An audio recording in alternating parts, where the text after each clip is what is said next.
Nasubukan nyo na ba magluto ng buto-butong sinigang sa bayabas na may piniritong tuyo at dilis niya manakin? Saken! Meron tayo 1 kilong buto-buto ng baboy mga parikoy, bayabas, at syempre kangkong, gabi, siling haba at sibuyas. Meron din tayong okra.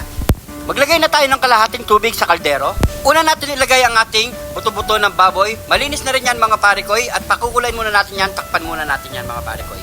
At kapag pakulo na mga parikoy, makikita nyo yung bula-bula na yan. Dapat kailangan natin tanggalin yan mga parikoy kasi yan ang dumi-dumi ng baboy mga parikoy. So tanggalin muna natin lahat yan. At kapag kumulo na yan mga parikoy, ilagay na natin yung sibuyas at ang gabi mga parikoy para mapasabay na rin natin mapalambot sa baboy. Takpan, antay ng 15 minutes. After 15 minutes mga parikoy, malambot na ang ating buto-buto ng baboy mga parikoy. So pwede na yan. At ilagay na natin ang bayabas.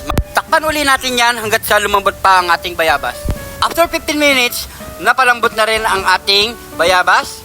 So set aside muna natin yan at tatanggalin natin yung buto-buto ng bayabas. Tanggalin muna natin lahat yan mga parikoy, medyo matagal-tagal itong gawin. At kapag natanggalan natin lahat ng buto mga parikoy, pwede na natin ilagay sa kumukulong sabaw natin. Ilagay na tayo ng patis, asin, at brown sugar. Ilagay na natin ang kangkong at okra, siling haba, at takpan muna natin yan mga parikoy. After 5 minutes mga parikoy, luto na ang ating sinigang sa bayabas na pork buto-buto. So yan mga parikoy, pwede na yan. At syempre, tikman na natin yan kung okay na ba ang lasa ng sabaw natin.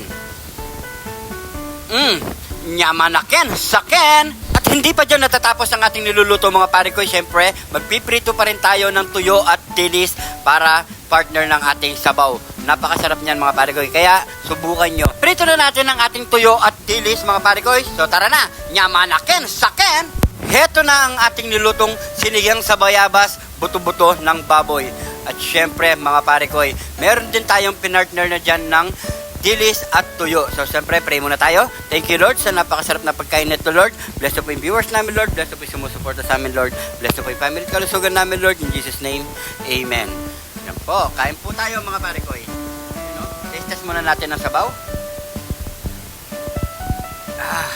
Nyamanaken, saken! Yun, may napadaan pa sa likod mga parikoy. Yan o. Sabayin nyo na akong kumain habang masarap kumain sa tag-ulan mga parikoy. Buo natin ang kanin. Siyempre.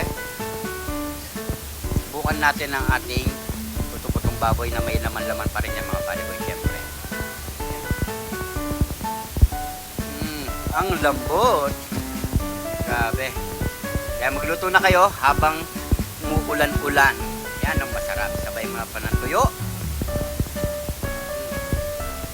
Kaya po tayo mga parikoy. Shoutout na tayo mga parikoy. Shoutout kay Darwin David alias Tomtom at kay Lucas David Taid, kay Renz Ramos. Pakisupport po at pasyalan sa kanilang mga bahay mga parikoy ang Team Papaya.